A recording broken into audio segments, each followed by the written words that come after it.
Hey guys, bought another Spyderco. Well, I want to talk about this knife. We're not doing a review because, you know what, Spyderco knives are so reviewed, and I could just do a little tabletop on this thing, and it really won't ever get noticed anyway, just except for you guys. So instead of all that and just going through all that normal stuff, we're going to talk about why I bought this particular knife. And what we have here is the Spyderco Native. And yep, I know I've been kind of splurging lately. I've kind of been moving away from the budget knives and moving more into nicer stuff. And that's just a result of, me and the wife are doing a little bit better in life. We have a little bit more money to spend. So I'm kind of treating myself to things that I've wanted but never really committed the money to. And with this one here, I bought this because I wanted a decent fixed blade, small fixed blade for EDC, and I wanted a really good fixed blade knife. I'm sorry, a really good folding knife to go along with it, so I'd have both options available to me. And I don't have the money to go out and buy 15 different knives, so the kind of criteria I wanted was something that was relatively small, medium sized. I wanted something that had a really good steel, something that was of course made in the USA, and I also wanted something that would be comfortable to carry and would last me a really long time. And so I chose the Spyderco Native. And this is made with the CPM S35VN steel, which is Crucible steel. I grew up near Crucible. I know many guys who've worked at Crucible. They are a staple of New York State. If you've ever been to the New York State Fair, Crucible is right across the street.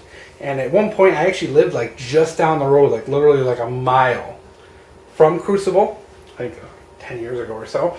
And it's nice to be able to support a local business. Now, this is a very interesting steel. They use this weird particle. I can't even begin to explain it, but basically what it end up with is a really nice stainless steel that holds an edge like carbon steel. The only downfall, from what I understand, is that the edge can be a little bit brittle.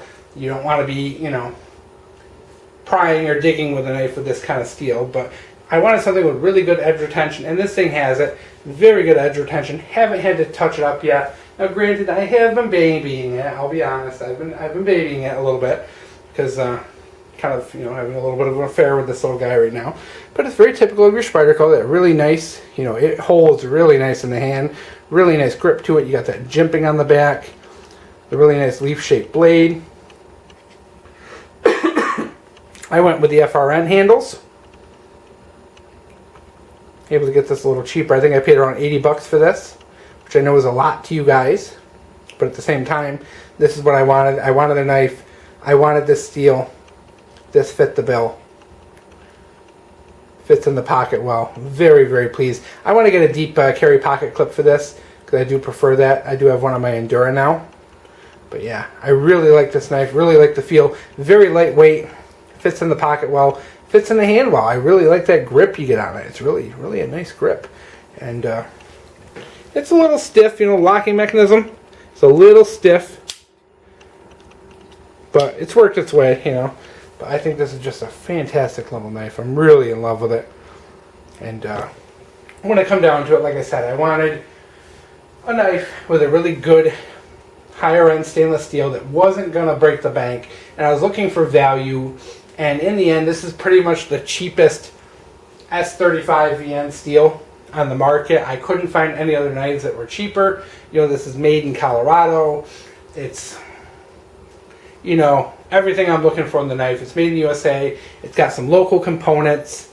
I don't care about the FRN versus G10 scales. I wasn't going to spend an extra 30 bucks for G10. Just don't care enough. But yeah.